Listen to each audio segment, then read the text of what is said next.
Hi everyone and welcome back to my channel. So I have been asked this question, I don't know how many times, but I figured I would just address it in a video here on my channel. People often ask me how to start a YouTube channel, where to start, like they have absolutely no idea how to begin doing YouTube, especially in like the pet community, or they have some reservations about it for one reason or another. So I thought I would talk about some tips I have, and I'm going to say 10 tips because that's more catchy, but 10 tips that I have for starting a YouTube channel in the pet community.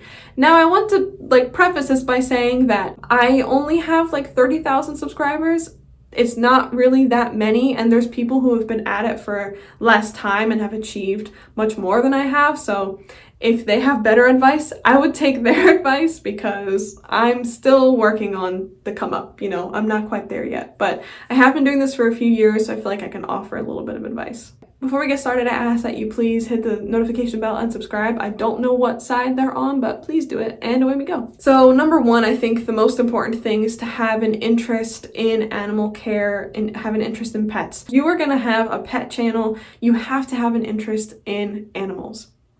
That's like if you were to do a candle review channel and you were like, nah, I like candles, they're okay. That would make no sense to go into something without actually having a passion for it. So make sure that you have a passion for reptiles, amphibians, whatever type of animal that you're talking about. The more interested in animals that you are, the better that's going to come off on camera and the better content you're going to create and the better connections you'll make in the community. So just make sure it's something that you really want. Number two, find your specialty. So everybody has a niche in the community, right? And when I was actually listening to other YouTubers and other communities talk about what you should go for, what your goal should be when you're creating a channel, is to find something that is lacking in that community or in that space. And I thought, there's not that much information talking about leopard gecko morphs that are problematic. There's not that much information talking about disabled reptiles. There's not that much information talking about adopting reptiles rather than buying reptiles. For me, my niche was rescued, rehomed, adopted, disabled reptiles. That is what I feel like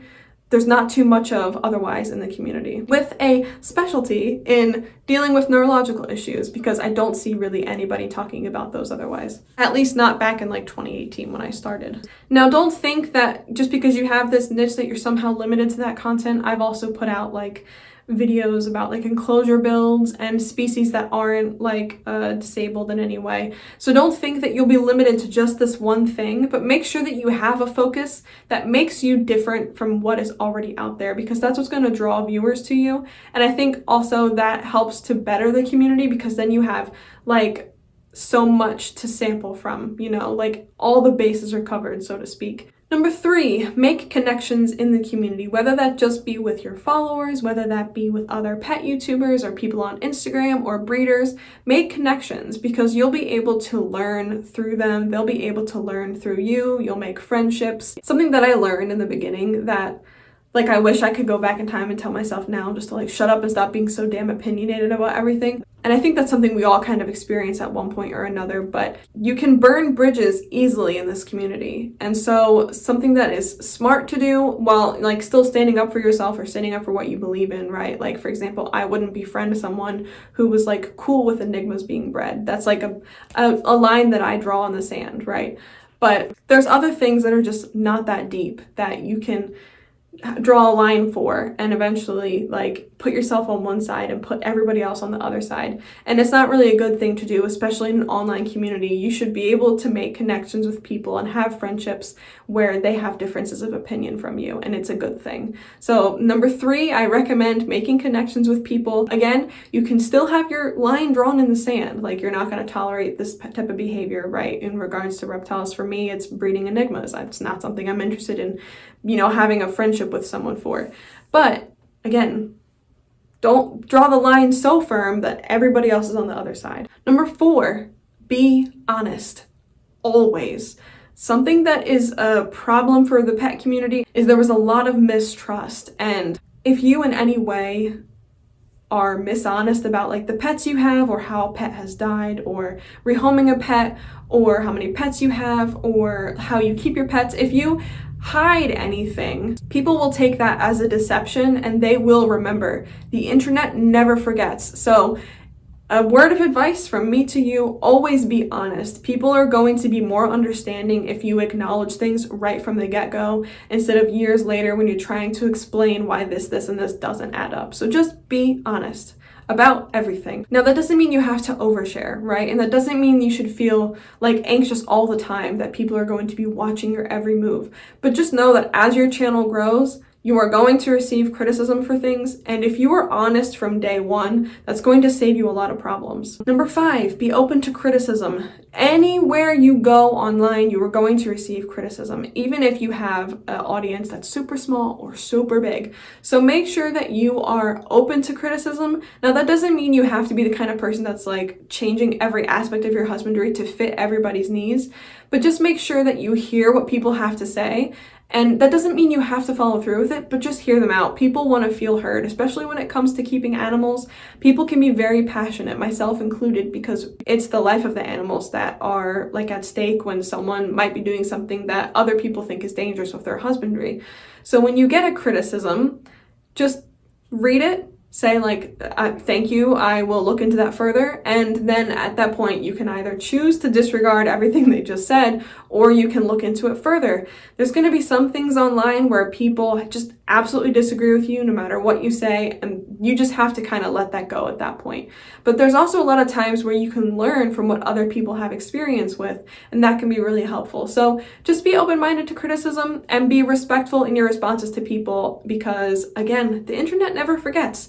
And if you scorn somebody, they will remember, and years later, they'll come back for you. So just be as respectful as possible in replying to criticism. Now, if that criticism is mean, or it's about your physical appearance or anything like that, you can just block them. That you don't need that in your life. But if it's someone who's trying to help you genuinely because they're concerned, hear them out. And again, you don't have to follow it if you like the way your husbandry is, but just hear them out. People like to feel heard. Number 6, practice talking to a camera. So this is something all YouTubers experience when they first start YouTube. And fortunately for me, I actually had like a YouTube channel back in 2012. I also did a lot of video presentation when I was in college. So by the time that like being on camera for YouTube came around, I wasn't so bad, but you can definitely see it in my earlier videos that like I just didn't have as much presence as I have now. And part of that just comes with practice. So what I recommend doing is just, turn your camera on and just talk about anything you want. And just do it enough that you feel confident and you have practice before you start publishing those videos to YouTube. Number 7, script your videos. So this is something not everybody does, that's okay. This is just my preference. I prefer to have like a loose script where all of my thoughts are written down ahead of time. Writing them down also helps me to remember what I'm going to say on camera, so I'm not constantly pausing and looking over at things. But I also like to have things written down so I can refer to them. I think, like, especially if I'm doing like a long form care guide, there's no way I could do that without a script or any sort of notes whatsoever. So if you're making a video and it's not just like a chatty video, make sure you have a script. It'll help you out, or just notes of some kind. 8, I can't. This finger doesn't want to work. 8, make sure you have a social media presence of some kind.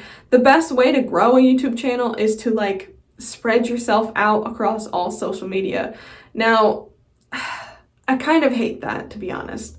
Like, back in the day, it wasn't so bad because whenever you posted anything anywhere, like, you could have success. But these days, the algorithms are so bad. There's so much like competition or like fellow people in the space trying to be YouTubers or influencers or whatever.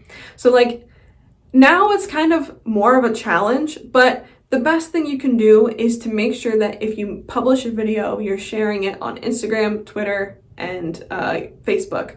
You can also do TikTok. If you're a TikToker primarily and you're trying to join YouTube, make sure you share that you posted a video to your TikTok people. It's just good to share whatever you're doing across multiple platforms and make sure that your handle, so like mine is Jessica's Animal Friends, is the same on all the platforms that you use.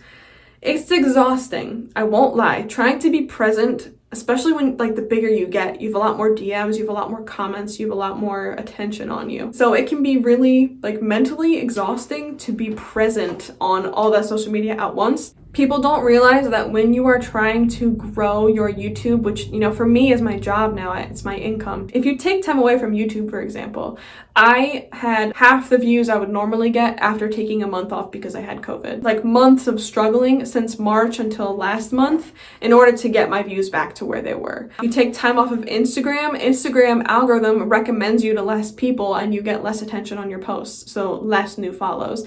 It's just like really annoying that you can't just post somewhere and be done with it. You have to constantly be engaging in things in order for you to have like a growing platform. Now, like once you're big enough where like you have like a few million subscribers or whatever, you have the liberty to just kind of dip out when you want to, but until you're there, you have to be present.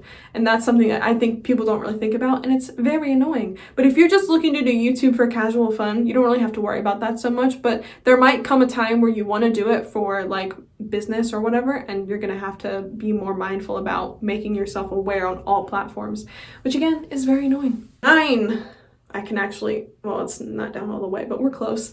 9, make sure you respond to your comments. And this is something that you'll want to do on all platforms that you engage in. Just make sure that you're feeling that your community is heard. The best thing you can do is have a connection with your community, whether that be like, if for YouTube, for example, that's responding to all the YouTube comments, that's posting on your community tab like every so often, that's responding to Instagram comments, to DMs, to emails.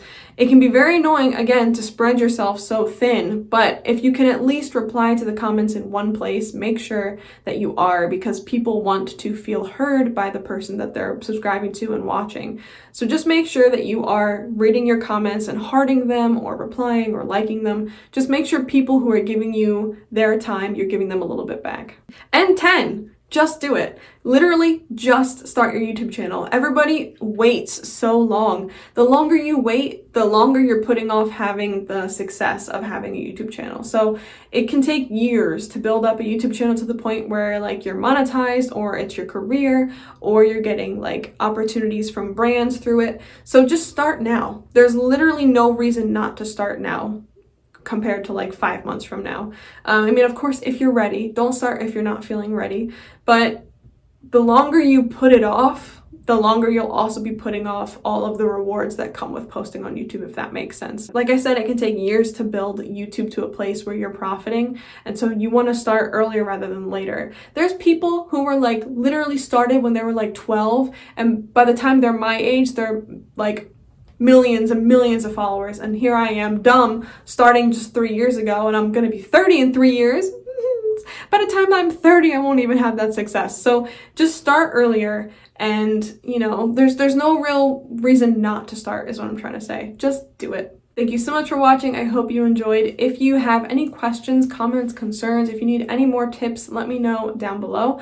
Also, please subscribe, hit that notification bell, all the good stuff. And with that, I will see you guys in the next one. Bye.